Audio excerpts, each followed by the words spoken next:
നിങ്ങളെല്ലാവരും കൂടെ സബ്സ്ക്രൈബ് ചെയ്യുക, ലൈക്ക് ചെയ്യുക, പുതിയ വീഡിയോയ്ക്ക് വേണ്ടിയിട്ട് ഒന്ന് സപ്പോർട്ട് ചെയ്യുക. അപകാരം, ഉപകാരം. അപകാരം എന്ന് പറയുമ്പോൾ നമുക്ക് ഉപകാരം നല്ല എപ്പോഴും കേട്ടിട്ടുണ്ട്, പക്ഷേ അതിൻ്റെ ഒരു ഓപ്പോസിറ്റ് എന്ന് പറയുന്നത് അപകാരമാണ്. അപകർഷം, ഉപകർഷം ഈ ഇപ്പം തന്നെ പരീക്ഷയ്ക്ക് ചോദിച്ച ക്വസ്റ്റ്യനാണ്. അബദ്ധം, സുബദ്ധം നമ്മൾ അധികം കേട്ടില്ലാത്തൊരു വാക്കാണ് സുബദ്ധം. അപ്പോൾ അബദ്ധത്തിൻ്റെ ഓപ്പോസിറ്റ് സുബദ്ധമാണ്. അഭിജ്ഞൻ, അനഭിജ്ഞൻ എന്നോ അജ്ഞനെന്നോ പറയാം. PSC ഏതാണ് ചോദിക്കുന്നതെന്ന് പറയാൻ പറ്റില്ല. അഭിജ്ഞനെ അജ്ഞനെന്നോ അനഭിജ്ഞനെന്നോ രണ്ട് വിപരീത പദങ്ങൾ നമുക്ക് ഉപയോഗിക്കാം.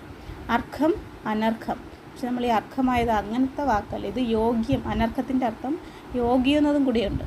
അധര, ഉത്തര. അധര, ഉത്തര.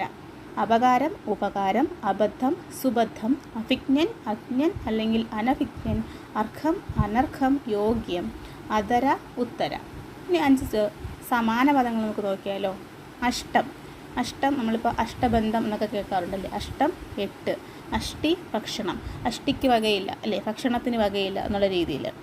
അനലൻ, എപ്പോഴും PSCക്ക് ഇഷ്ടപ്പെട്ട 2 കാര്യങ്ങളാണ് അനലനും അനിലനും. അനലൻ, അഗ്നി.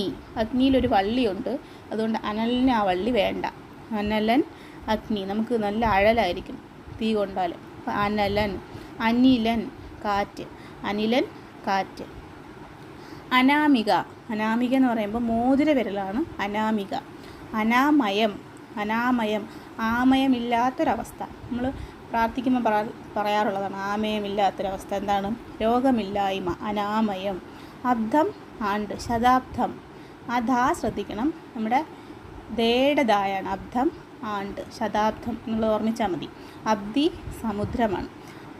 മറിച്ചിട്ട ദായാണ് അബ്ദി, സമുദ്രം.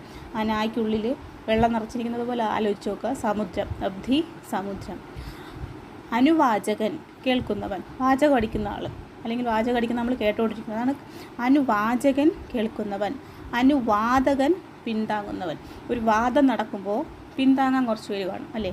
അപ്പോൾ അനുവാദകൻ, പിന്താങ്ങുന്നവൻ. ഇനി നമുക്ക് 5 പിരിച്ചെഴുത്ത് നോക്കാം, അല്ലെങ്കിൽ എങ്ങനെയാണ് ആ ഘടകങ്ങൾ പിരിച്ചെഴുതുന്നത് നോക്കാം. ഇടയ്ക്ക് പരീക്ഷയ്ക്ക് ചോദിക്കാറുണ്ട്. ഗാന്ധർവ വിധി. എന്താണ്? ഗാന്ധർവം എന്ന വിധി. ഗാന്ധർവ വിധി, ഗാന്ധർവം എന്ന വിധി. നമുക്കിതിപ്പോൾ വായിക്കുമ്പോൾ ഈസി ആണെന്ന് തോന്നും, പക്ഷേ ഓപ്ഷനിൽ 4 വരുമ്പോൾ നമുക്ക് ഭയങ്കര കൺഫ്യൂഷൻ തോന്നും. അതുകൊണ്ടാണ് 4 5 എടുത്ത് എഴുതിയത്. ഗാന്ധർവ വിധി, ഗാന്ധർവം എന്ന വിധി. ഭൂപതി തിലകം. ഭൂപതിമാരിൽ തിലകം.